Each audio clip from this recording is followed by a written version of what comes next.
What's good? What's good? Y'all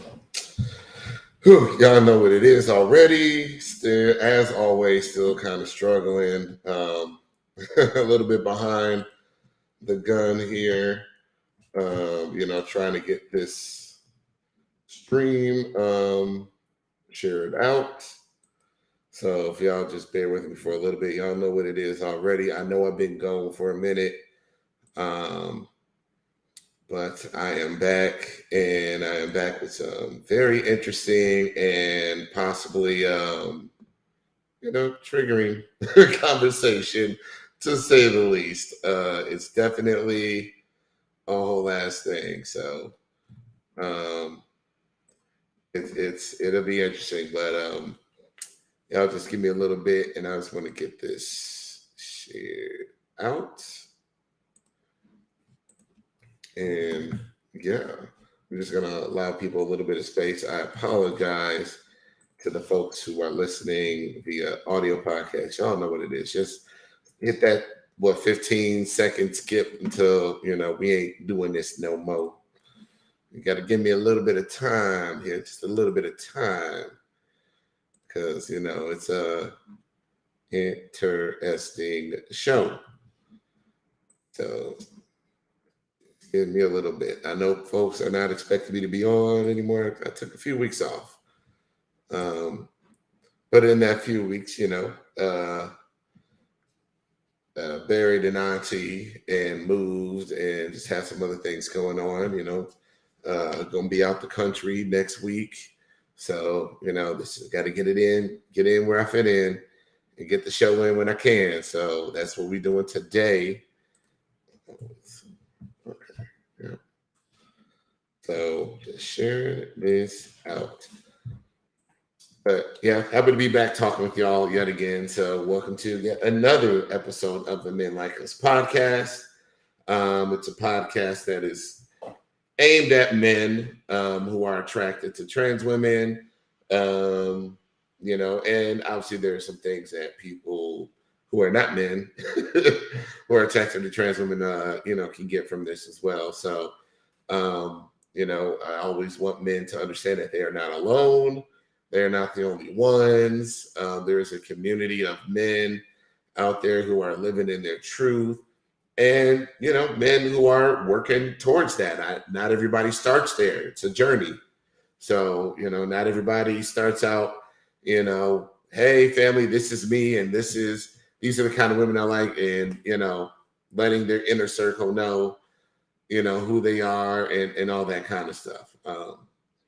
To reiterate and dispel some confusion, when we talk about on the show living in your truth, not being DL no more, that does not mean we're telling guys to run out to every corner of the earth, shout it from the top of a hill that I love trans women and this is what it is.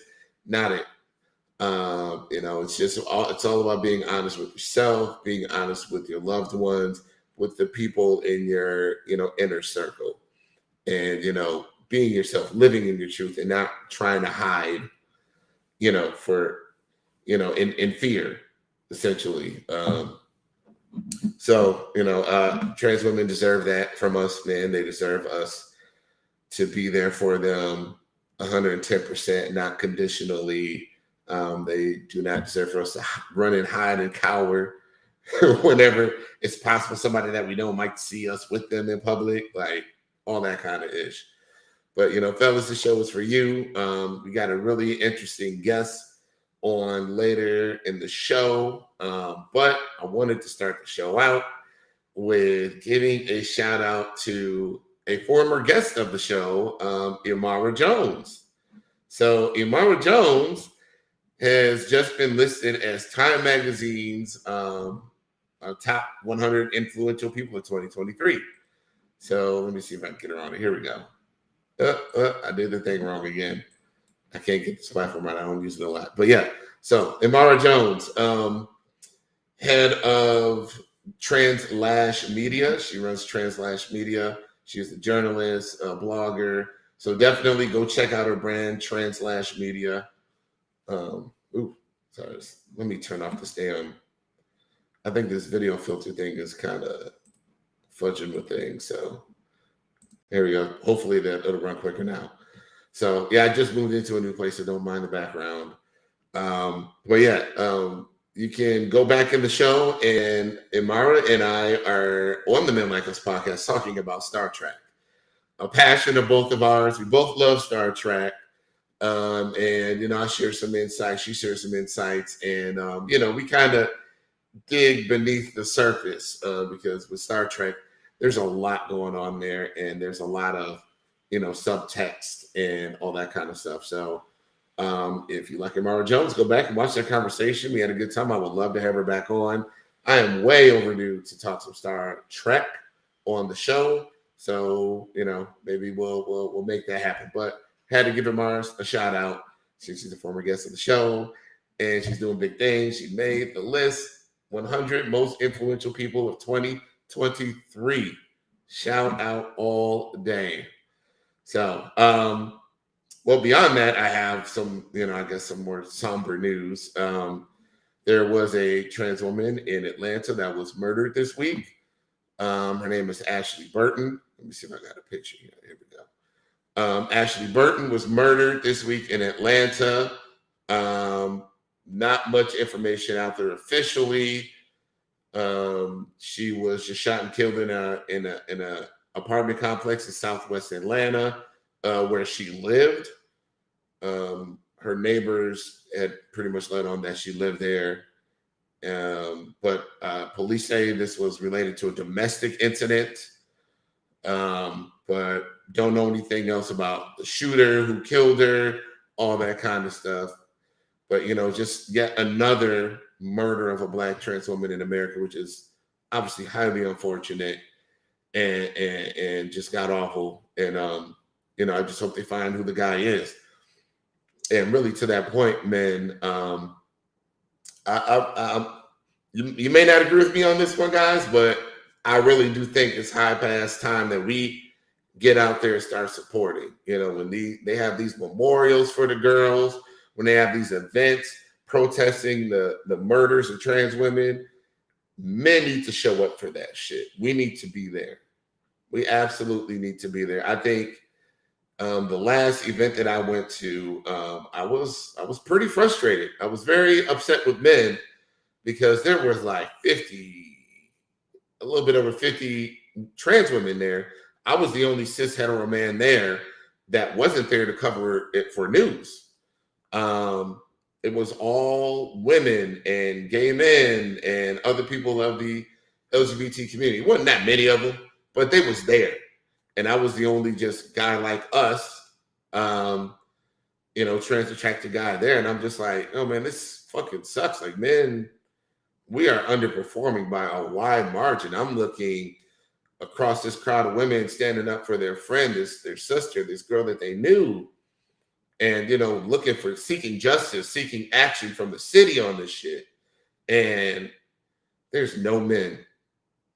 And we all know these girls have been with men. Like, it ain't like they're not laying up with dudes. It ain't like men ain't showing up to try and be around them, be with them or nothing like that. Like, men, they have men in their lives and none of them showed up. I was the only guy there. And it just shouldn't be.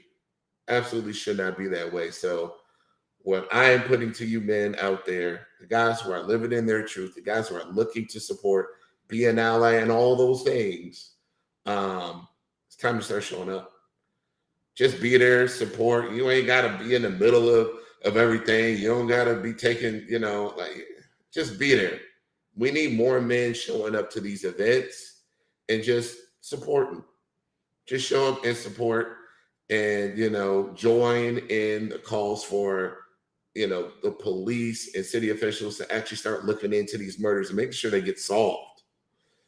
Because there's quite a few of these that just go unsolved and nobody knows what's happening. Nobody knows what happened. So, yeah, but that's, I know that's a little somber, but I had to talk about that because it's awful that, these things just keep happening.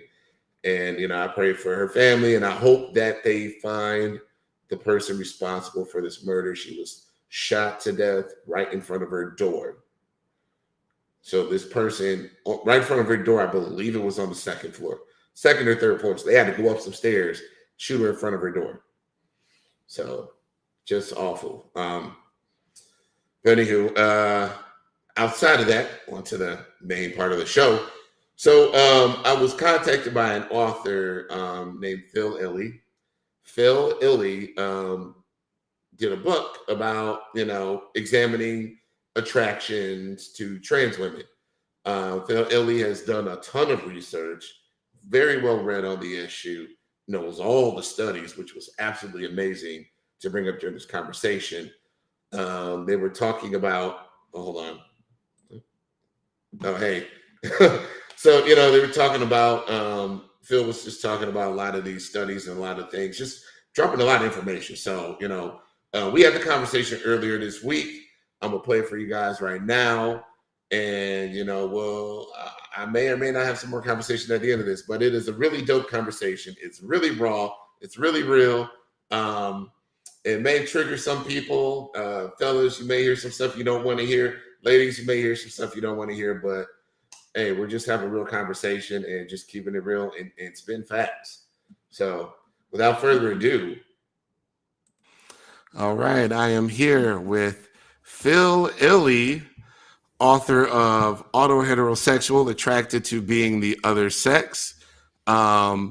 Phil has, wrote this book, and, in this book, Phil covers the subject of attraction to trans women, and has dug pretty deep on this one. And I just want to talk with you about it. So thank you for joining us today, Phil. Yeah, thanks for having me, Chris. Yeah. So first, we'll get the big word out the way. We'll get the big word out the way. So what is that word that people, social trans women? Yeah, social scientists are using, to describe attraction to trans women? So the technical term for attraction to trans women is gynandromorphophilia. Mm-hmm. And that just has the roots. Gyn is woman, andro is man, morpho means look like, philia means love.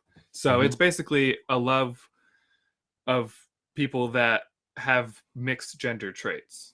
Mm-hmm. And so since gynandromorphophilia is not the easiest word to say, often people just shorten it to GAMP, the acronym, and you just say it like camp. And it and GAMP seems to be in like roughly 5% of males, maybe. Have like a now, Phil. I think there are a lot of ladies that would disagree with that. Say it's a little bit higher. It's not a little bit. It's a lot bit higher than 5%. Right. But I'm just talking about what I know, or not what I know, but what I've heard from different women, because it ain't like I know all the dudes out there. But that's not the first time I heard that term, and I've had some other friends bring up that term. It's like, oh no, this is what you are. This describes you, and that was during the time where I was really tied to the whole term of to the term trans attracted, trans amorous, all that stuff. I was really tied to those terms way back when, and I'm just like, oh no, you're just trying to force some other label on me that I didn't choose for myself. And but in doing research on it, it definitely, it makes sense. It makes sense. It is definitely there. But does that term describe like men being attracted to female qualities, like period? Because let's be real, some of the girls, you can't tell that they're trans. You just see a fine woman walking down the street, tight dress, looking good, and you're just like, dang. And for the guys who don't even deal with trans women like that, they say it's not their flavor. That's what they say. I guess is there a term or a concept that covers that as well? Like why a guy might find a trans woman attractive, even though he's not interested in being with the trans woman. He just acknowledges, oh, well, yeah, she's pretty face, or I like fat ass, or it's whatever. because the trans women have feminine signifiers on them, that these sort of physical cues that signal to men that are attracted to women will pick up on these cues. And like you're mentioning, like the tight dress, or like maybe having a good butt or something.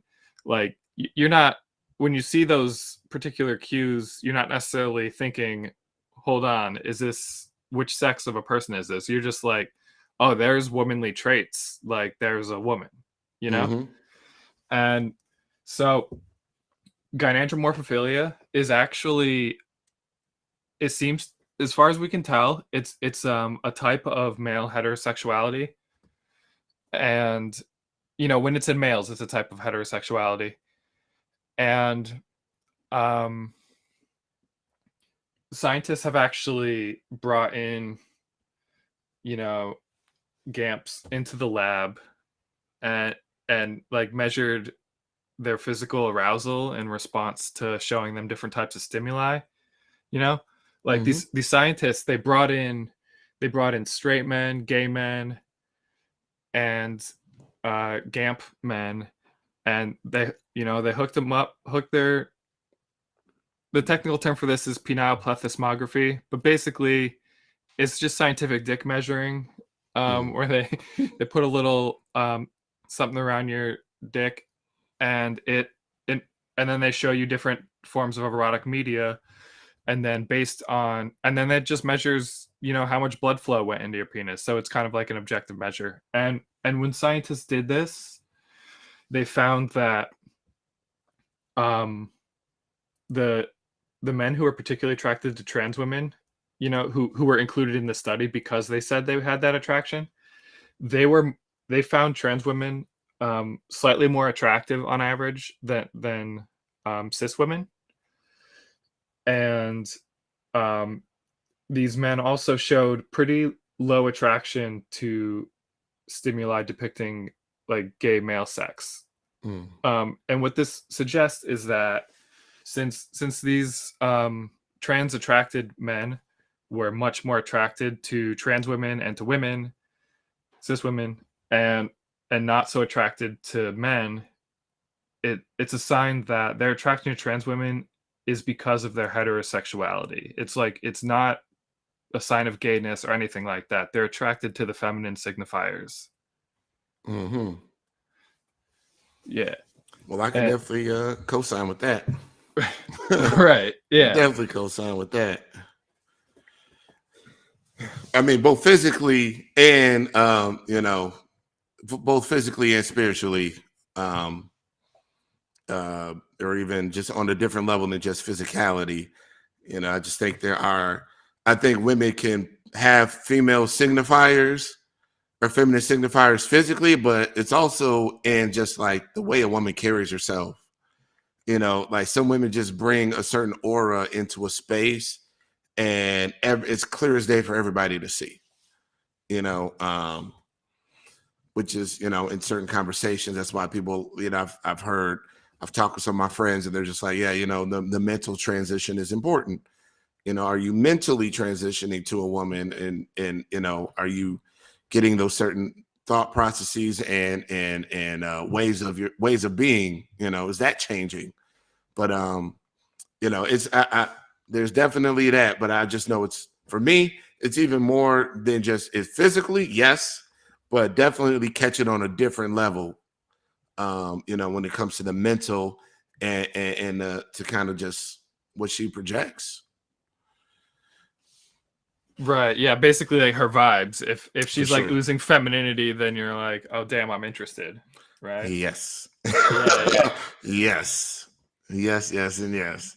So but that's really interesting. Do you and I know we didn't plan for this, but do you, off the top of your head, do you have any idea like what college did that study? Like where can people look this up? Oh, that one. Kevin Sue and Michael Bailey did that study. That was at Northwestern University. Okay. Yeah, if you could look up Kevin Sue. His last name is spelled HSU. And then Michael Bailey, he's a very renowned sexologist. He's real easy to find. But yeah, they worked on that study, and they've also, in addition to just measuring, like I mentioned in that dick measuring study, they measured straight men, gay men, and gynandromorphophilic men. Mm-hmm. And in a later study, they also measured how cross-dressers responded, like male to female cross-dressers, how they responded Yeah. to the same stimuli. And they responded, the curve of how they were attracted was basically exactly the same as the GAMP men, but it's just a slightly weaker response. So which suggests that there's some sort of commonality between basically being attracted to trans women and being attracted to being a woman. Both of these seem to co-arise quite frequently. Interesting. That does play into the a theme. I guess I don't know. Okay, so I read about this study, or not study, this paper that got published, and it was basically trying to categorize trans women, and they were saying like there's this class of trans women that's over here. They typically transition younger, and like whatever their motivations are one thing, and then they were like, well, there's this other class, and this other class of trans women, they are typically people who transition later in life, and it essentially was like their appreciation for trans women grew into them transitioning, and like they're doing it at 60, or it's kind of like I hate bringing this person into it, but I mean the obvious one that people bring up all the time is Caitlyn Jenner, because that's the one everybody knows that transition later in life, who is but it seems like it kind of plays into that a little bit, and I just read it. I know there are a lot of people that don't put stock into that published paper. They don't agree with it. Whatever. It's controversial. Do you want me to briefly describe how they go from that? Yeah, sure. Why not? Because I mean, it is out there. You see it clear as day that there's like a group of trans women that like they all kind of fit the same bill, and they all transition like 55 or 60. Right. Yeah. And well, they transition actually. Yeah. So sexologists were sort of, for decades, sexologists were trying to figure out how many types of transsexuals are there. They couldn't figure it. They were having trouble. And in the 1970s, they started to sort of like hone in on it. And, some sexologists said there's two types that are, say, like John Money, he proposed that there was an effeminate homosexual type and a transvestite type. And then, say, like Peter Bentler in 1976, he suggested that there was a heterosexual type, a homosexual type, and an asexual type, a three-type model. And then a couple Australian researchers said that they found evidence for just two types, which there'd be a homosexual one and a heterosexual one. And so even before these studies you mentioned that are considered controversial now, sexologists were sort of arriving at like there seems to be two fundamentally different types of trans women.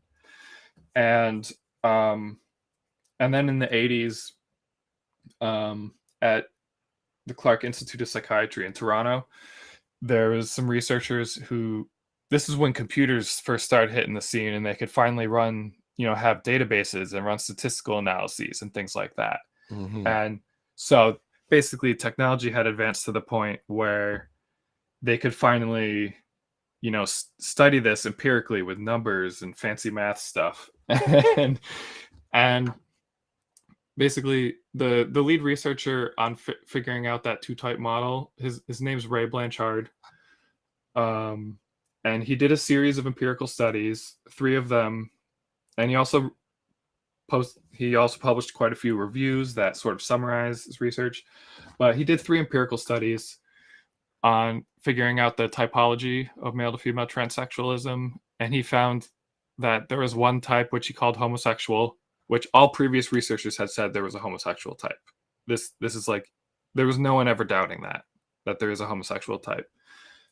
And the confusion was about like what other types are there. And he named the other type, he called it autogynephilic, which means love of self as a woman. And it's that's sort of one of the main subjects of my book, because I have this orientation. And it's basically, some people are attracted to being the other sex, and they grow to see themselves as being more like the other sex, and they get emotionally attached to it because, sexual orientation, you have like the erotic part at first, like the lust, but then, sort of the attachment builds over time, right? And so basically this autogynephilic type, they transition, it's out of love. And it's because they love being a woman, and it brings them joy, makes them happier in themselves. There's a whole bunch of, it helps reduce their dysphoria. There's a whole bunch of reasons they transition, and it's a highly personal decision whether or not to do that. But yeah, basically, sexologists sort of converged over decades upon the idea that there's two fundamentally different types of transsexualism.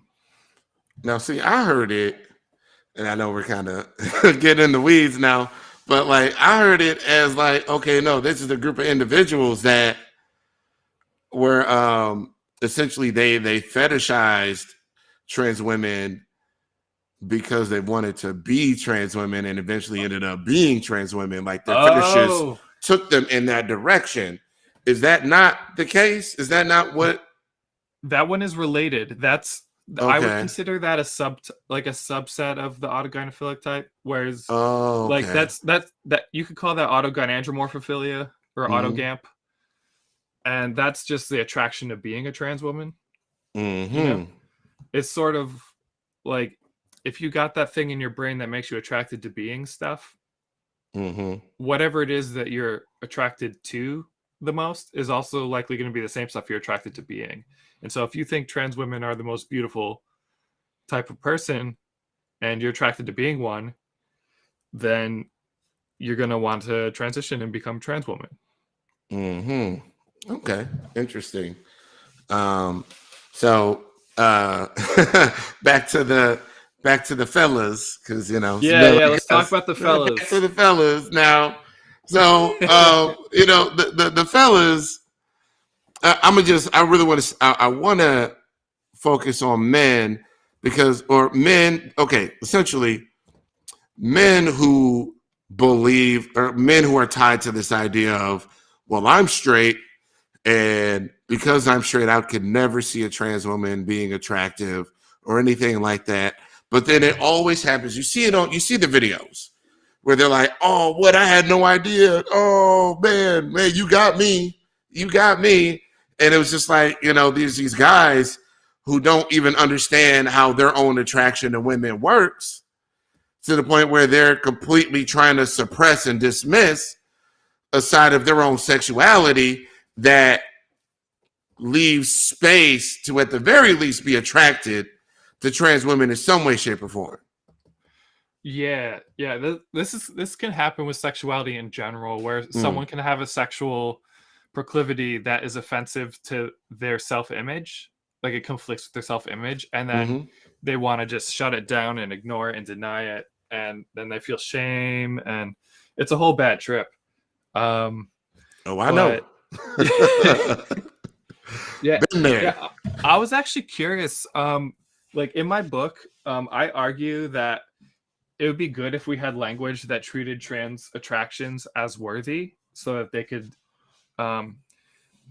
basically, so there could be a sex positive outlook towards attraction to trans women, where the attraction is them can be seen as legitimate and perfectly fine, and not like some weird thing. And also so that those men attracted to them could feel that they're not some sort of freak for it, that it's fine. It's a different type of heterosexuality, but it's fine. Yeah, I'm just curious what Well, I how you feel mean, about that. You know, like the term I chaser and do. all that. Oh gosh. Well, I've done quite a few episodes on that term, Yeah, I bet you have. and the jury is still out on that one because the issue with the term chaser is everybody's got their own definition.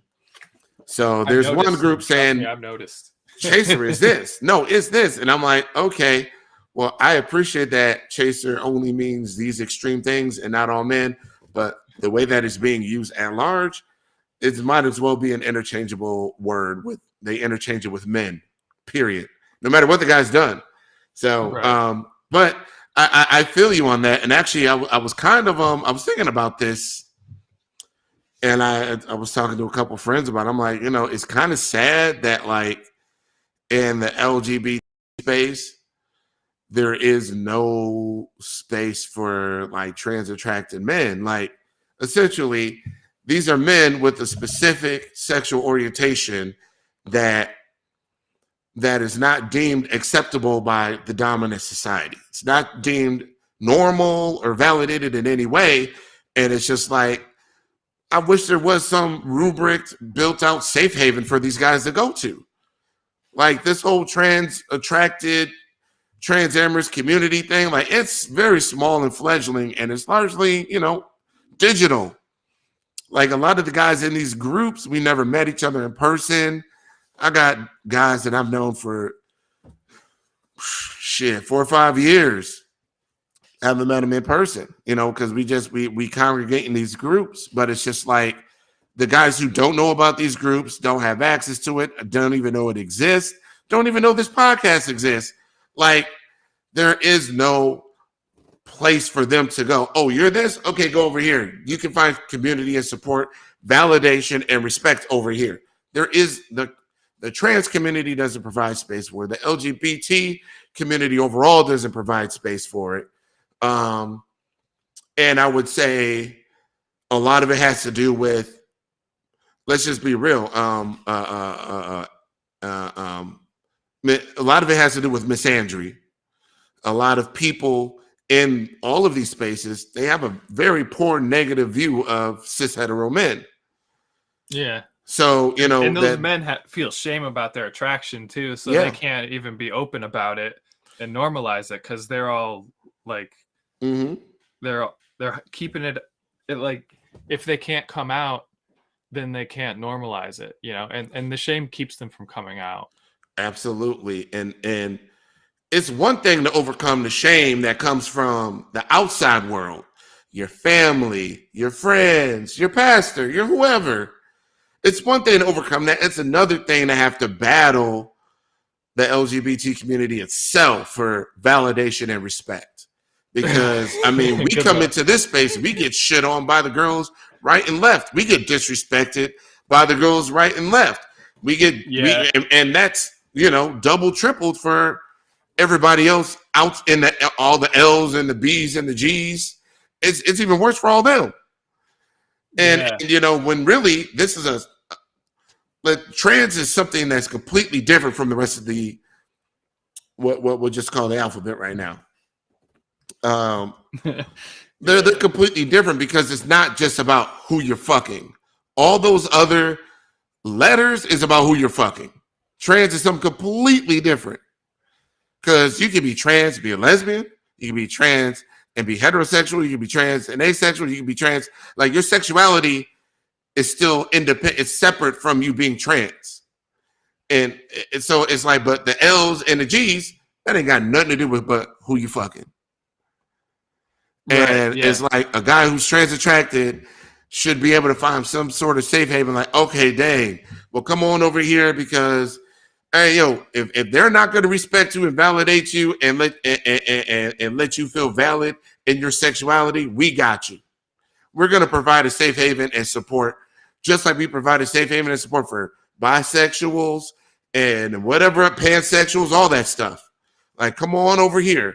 But, it's just like, it just doesn't get the same level of respect inside the community that, any other sexual identity would get. I mean, we're really at the bottom, we're the bottom of the barrel when it comes to sexual identities in the LGBT space. I mean, the trans women get the shit end of the stick in the LGBT space and we get whatever is left at the end of that shit end of the stick.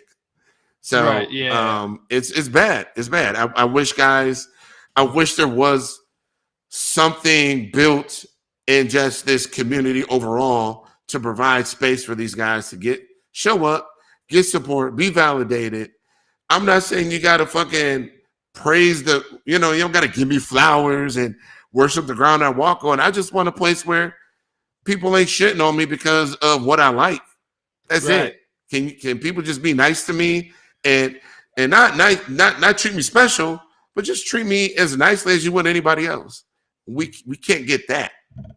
Right. Yeah. And like part of this dynamic is because, like a lot of the trans women that are looking for men, they're just thinking, I just want a regular cis man that's not specifically attracted to trans women. I just want a man that's just attracted to women because I'm a woman and that's what I want. Like it's that sort of reasoning. Yeah. And then so when there's men that are specifically attracted to trans women, some of them don't like it because they don't want to be reminded that they're trans, And so like their own difficulty with their own gender situation makes it so there's like not much room left to make sure that the men that are attracted to them are getting treated fairly, Yeah, for sure. And look, I've already been canceled 20 times over, so I'm just saying how I feel.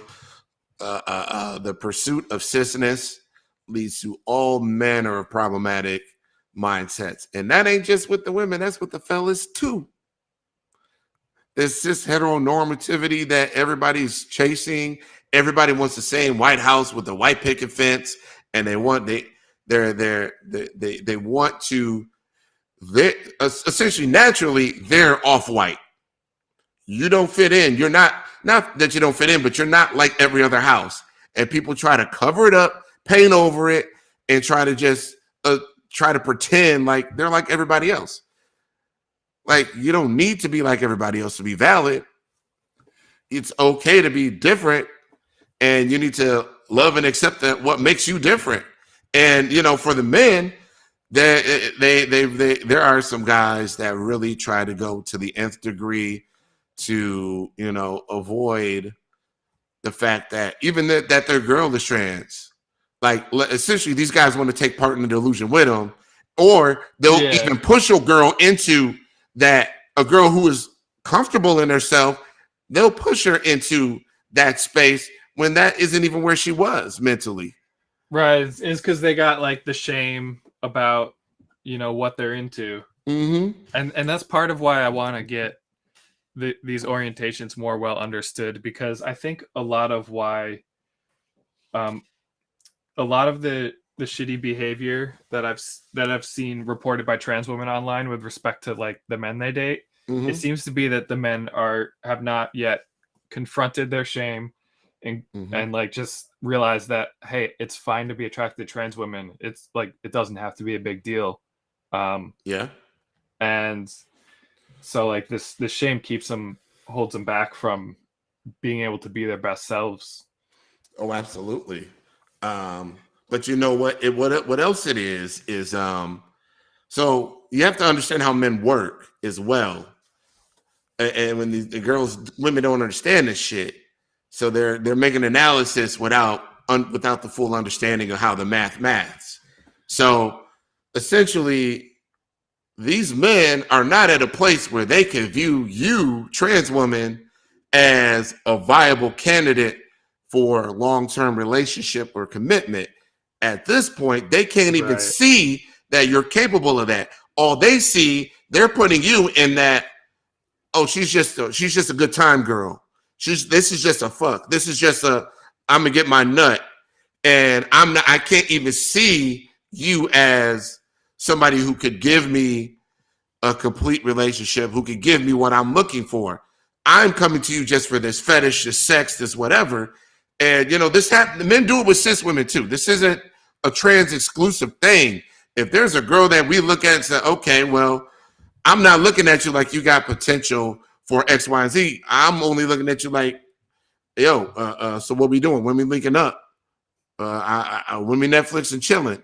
Yeah, I could come over and hang out with you and I could fuck you, but at no point will I ever see you as girlfriend material because I've already filed you away in that space. I know it seems simple. I know it may seem silly. I know people may not even agree with it, but it's one of those things. And I guess I'm speaking from experience because with me, I didn't see it until I saw it.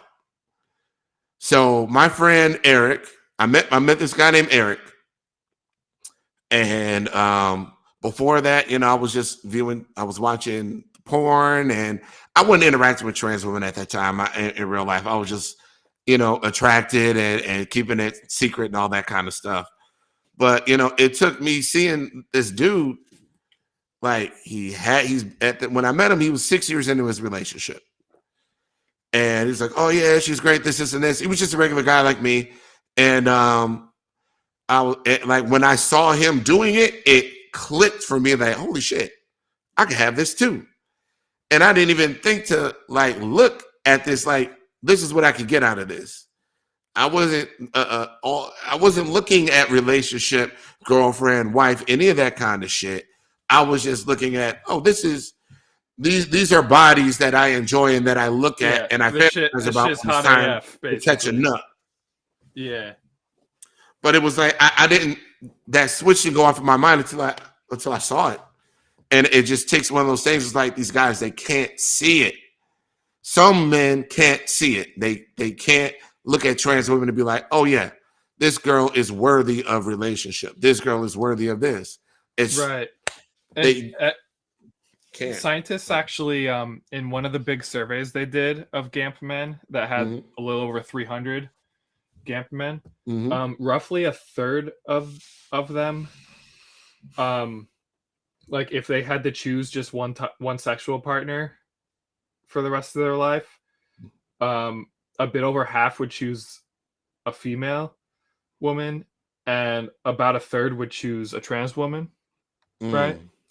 And so it seems that maybe about a third of GAMPs would have that sort of like long-term serious relationship disposition that you're talking about. And yeah, and so that is something that that's part of that scene that I see trans women complaining about. But the dudes, there's definitely some of y'all that can have serious relationships with trans women. Oh, there's plenty, but there. Trust me, the complaints are never ending on the man side of the equation as well. Trust me, I run 2 groups for men. I'm an admin on 2 different groups with membership combined. I don't know. I haven't checked it lately. It's probably like 2,000. It's quite a few people in these groups, but it's just like, I promise you, there are, and it isn't really a trans specific. It can be a trans specific thing, but it's the same story. Nice guy, going after a girl that ain't ready to be got. Like the song say, she don't want to be saved. Don't save her. She don't want to be saved. You're looking at this girl. Hey, I'm a nice guy. I got a stable job, and she wants the DL guy. She doesn't want me. Or she wants this kind of guy. I'm not the kind of guy that she wants. It's just, or there's fuck shit going on. Whatever. I'm just saying, there's complaints galore from the men's side of the table. I know the girls complain. I know there's a lot of shitty dudes out there. But guess what? There's a lot of shitty women in the trans community as well. So that's just facts. I don't hate the trans community. I want this stigma related to dating trans women to be lifted. I would love to see trans women validated in the same way that cis women are validated in our society. But that doesn't mean I have to sit here and lie and act like most of the women in the trans community are good relationship material, because a lot of them are not. In the same way that a lot of men that the trans women encounter are pieces of shit. They're bad people. They're liars. They're abusers. They're cheaters. They're dishonest. They bring disease. Men have done all sorts of shit. I've heard a whole host of I'm stories. sure you've heard a bunch of wild shit. Yeah. But on the flip side of it, from the guys, same thing. Same thing. Women that are abusive, women that are cheaters, women that are thieves, women that, like, it's just all these men getting game too. It's just, it happens. It's not, the landscape as it is right now isn't good. And I promise you, I've been doing this Men Like Us podcast for 2.5 years, almost 3. I've been podcasting about this issue, about trans attraction, all this stuff for about 6 years. And I have never been able to figure out how to find that small little strip of people on both sides. The group of women that are ready for a relationship and they got their life together, and the men, who are ready for a relationship and got their life together as well. These two groups always miss each other, and they deal with the rest of the bullshit. They all deal with the rest of the bullshit. They rarely connect, and it's fucking crazy. I'm sorry, I'm just kind of going off on a tear because I'm passionate about this shit. Yeah, and I feel for the men. Men have bad experiences too. I've had my share of bad experiences, and the one thing that I will say about men now, y'all can say I'm a woman hater on this one if you want, but one thing I have noticed with a majority of the men that I've seen in this space, the ones that are looking for a relationship, even if they get done dirty, they still have some manner of hope. They never lost, like their light has never been stolen from them.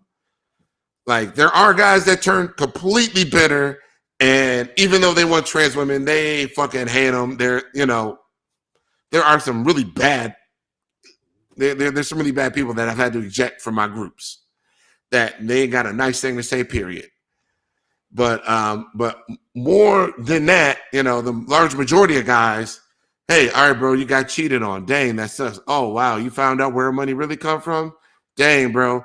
Well, that guy's right back out there talking to another girl 6 months later. He's trying. He's going out on dates. He wants to find love. That's and his sexual orientation. He's not giving it up. He's doing. Yeah, but it's the spirit of, hey, I want this, and I'm going to keep chasing it. And not that I want a woman. I want love. I want a healthy relationship. I want a relationship with depth that fulfills me. And these guys, while they may be discouraged temporarily, they never truly lose hope.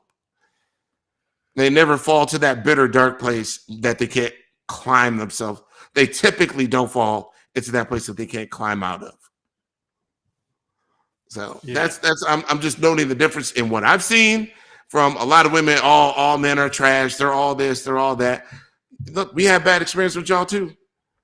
We just get back out there and try and find somebody who will do better by us than the last person did. Like we just don't give up. Yeah, it's hard because everyone's had their feelings hurt in so many different ways. It's hard to keep putting your heart out there like that. But absolutely, yeah, no, like I'm glad you want to help destigmatize it because I think that's the right way to go about things too. Mm-hmm.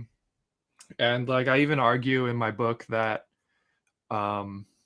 basically GAMP men, they qualify to be in the LGBTQ political coalition. A lot of them identify as bisexual, and they're attracted to people that have physical traits of both sexes. So even though it is a type of heterosexuality that makes them attracted to trans women, I guess you could call it like a type of like maybe queer heterosexuality. And so it sort of like straddles the line between straight and queer because it's both.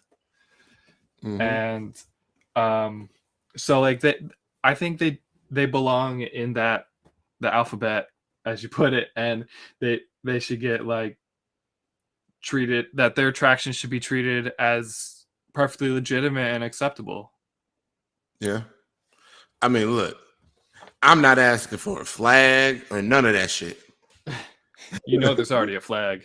I remember a while ago there were some guys like, oh yeah, hey guys, we should get a flag. What do you think about this? Is I'm like, we don't stop it. We don't need a flag. We haven't even gotten people to see us as valid to exist on this planet. We need to iron that shit out before we try and get a flag. Like we can't be a part of the collective. Right. There's not even like a nice word yet. You know, people usually use the term chaser, and they usually use it in like in a mean way. Absolutely. And it's bullshit because, you know, like we don't, it's unfair to those men. And for the trans people that use the term chaser, when they use that, it kind of there's sort of this subtle implication that they themselves don't feel that they're worth being attracted to. You know, if they're denigrating someone for being attracted to them, it's sort of like they don't see their own worth, and that's sad. And so I'd like that to happen less. Now here's the thing, because I feel it. I feel it happening. I feel the comments churning right now. I feel it. You know, that this does not mean that neither of us understand that chaser is a real thing, and we understand that there's history behind the term and all of this stuff, and there are men who might legitimately fall in this under this definition. Like, the word didn't come out of nowhere, and the creation of the word wasn't bullshit. It's the overuse of the word that has really become problematic as fuck. It's overused, and it's not even clear what people mean when they say it. Their definitions are all over the damn place. Yes. Like most people use it when they're talking about like someone that's attracted to trans people but isn't respectful, whereas like they don't use that for people that they consider respectful. But then they don't even have a term for those women. You know, like they don't have that. There you go. I think you hit it. You hit on something. Most trans women don't have a term for men that are attracted to, not most, but there are a lot of trans women that don't have a term for men who are attracted to trans women who are respectful. Right. Like there's no good term for men in their vocabulary. There's no positive term for men that are attracted to trans women. Yeah. And so I really want there to be one. I didn't, like in my book, I say that it'd be good if we had that language, but I don't prescribe like, here's the word we should use, you know? Because I couldn't think of one. But also, yeah, there's already GAMP, you know, like gynandromorphophilia. There's already that scientific term. So the scientists can already talk about this in a neutral way. But the laymen talk about it, and I'm the layman. The layman talks about it and uses terms like transamorous or transattracted. Right. And you know, there are what I can say is the term transamorous and transattracted is a term that I've seen people become highly offended by. And I'm gonna just be real. It's a lot of people in the white delegation. Who, the white delegates, yeah. The white delegation is not friendly at all to the concept of straight men or cisgender men who specifically are attracted to trans women or who are specifically seeking them out. And a lot of it, you know, is really based on like the erasure, like trans erasure. Like they want to erase that facet of the situation. So it's like, well, there is no such thing as trans attraction because trans women are women, so you just like women. And it's like, yeah, I like women, but I like this kind of woman. And trans women are not cis women, dummy. So what the fuck? Like, people really try to conflate so many ideas in this space. Makes no fucking sense. And it's just like, trans women are women. I'm like, yeah, that's true. But I would never agree that trans women are cis women. Trans women are women in the same way that cis women are women, and anybody who is a woman deserves the rights and privileges and respect that we afford to women. So, I mean, that includes the opening up the door for you, helping to carry your bags, whatever. All the chivalry, put my coat over the puddle. They love having silly their stuff shit carried. Yeah. All that shit. Like it is what it is. I mean, it's just the society that we live in. I am a product of the patriarchy. So, all this being a gentleman and chivalry and, trying to show up for women in a certain way. Like, okay, you're a woman. All right, I'm going to do these things because I was taught this is how you treat a woman. And these are the rights and privileges that society affords to women. I don't complain about them. That's just what life is to me. It's what I was trained to be, I guess. And I bet a lot of them appreciate that. Yeah. My girl doesn't walk on the outside when we're walking down the street. I'm on the street side. I will shift and move her around. And it's just like, but just because you're trans doesn't mean you're not a woman and you don't get that respect. But you're not a cis woman. Right. And like some people really try to play that game. I'm not here to convince anybody. I don't know. Whatever. I'm sorry. It's just a whole thing. People are crazy. No, I get what you're saying though, where like sometimes trans women, they just say like, I'm just a woman and you're attracted to me because you're attracted to women. And then that sort of like eliminates their own category in a way. Mm-hmm. And it makes it really hard to even have a reasonable conversation about attraction to trans women. If you can't even have them be a distinct category.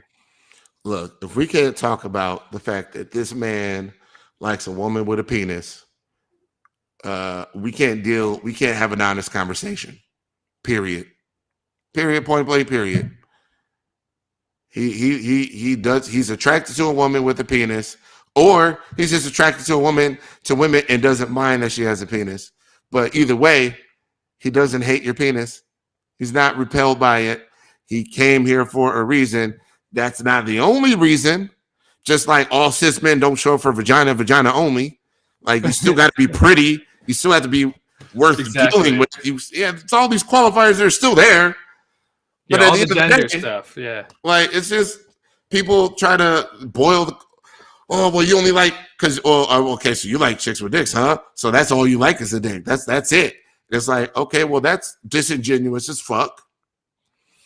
And you're not trying to have a real conversation about attraction to trans women because now you, the person who makes that assumption, you're erasing the totality of the person. I didn't do that shit. Yeah. So it's all fucking crazy. People listening to this, I did not plan to go in this direction. I did not plan to talk about this shit, but I've already, like I said before, I've already been canceled 20 times over, and it is what it is. Right? So yeah, it's what it is. But Phil, thank you for coming on, and thank you for talking attraction to trans women, breaking down this term. Can you say it again? Because I can't get the shit right. It's gynandromorphophilia. There you go. And if someone's attracted to being that, it's autogynandromorphophilia. There you go. So look up the terms, do some research. It's just good to have these, new social science terms and just to know what's out there. We talk about cisgender. Well, that's a social science term. Like people talk, it came from that space where we're using these terms now and more people are using these terms. And yeah, it can get a little confusing to some people, but it's just good to be aware of what's out there and the concepts that are out there. And men who are listening to this, it's always good to just think about it. Introspection is great. Understanding yourself is even greater. And that's just important as a whole when it comes to this life journey that we're on. Knowing yourself is a big part of it. So Phil, thank you very much. And I appreciate you being on the show. If you're interested in learning more about Phil, Phil wrote, again, the name of the book is Auto-Heterosexual, Attracted to Being the Other Sex. You can find Phil Illy on Twitter. Autoheterosexual.com is Phil's website. So, go on the website, learn some more, do some research, buy the book, whatever. So, but yeah, thank you so much, man. We will hopefully we'll have you back. Hopefully there's some more research we could talk about in the future. We only talked about like a quarter of it. There's a lot. Nice. Well, there's a lot. Great. We got room. We got room for more discussion. Awesome. Yeah. So.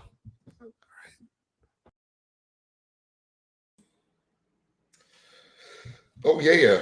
There is plenty of room for a lot more discussion. Wow, I can't believe I had this thing over here the whole time. Oops, didn't even have my microphone on. So yeah, plenty of room for more discussion for sure. Yeah, and we had a really dope conversation after that recording. And Phil went into a few things. I'm like, yeah, we definitely need to hit those topics next time we have you on. So but yeah, I appreciate everybody, keeping the chat live and all of that stuff. Tracy, Mike, Doug, I see y'all over there acting a fool in my comments. I don't appreciate it. Oh, yeah. But, I just think, the whole conversation was, definitely dope. And hold on, I think I turned off the thing. No, I did, didn't I? Huh. Well, my name thing ain't showing up. Anyways, I had switched my name to being canceled because, I'm canceled and that's just what it is. So there we go. Big Chris canceled. Yeah, I know. I kept it real on there and I said some really real things that, people just don't say. They afraid to say it. They afraid to keep it real, to speak their mind and just talk about what they've seen. So that's just what I was doing. But really was a delight to have Phil on the show. Phil will be back. I am also efforting a interview with creators of a pretty dope dating website. If you haven't checked it out, if you're single and you're looking, there is a website called mytransgenderdate.com that's actually pretty dope. And yeah, definitely is a good website. Real people on there. I know people. I've got a friend who found his wife on that platform. So there are people who are actually looking for a relationship on that platform specifically. It's a really good platform. It definitely works. There's real people on there. I've used it before in the past. So it definitely wasn't all bots or anything like that. Whatever. People hate me for saying this, but it wasn't flooded with, prostitutes looking for new clients or anything like that as well. That, believe it or not, is a problem on a lot of other platforms. Guys end up having a conversation and the girls start trying to give them rates and shit. And it's like, yo, what the fuck? So, yes, Tracy, you can find you a husband on mytransgenderdate.com. Have at it.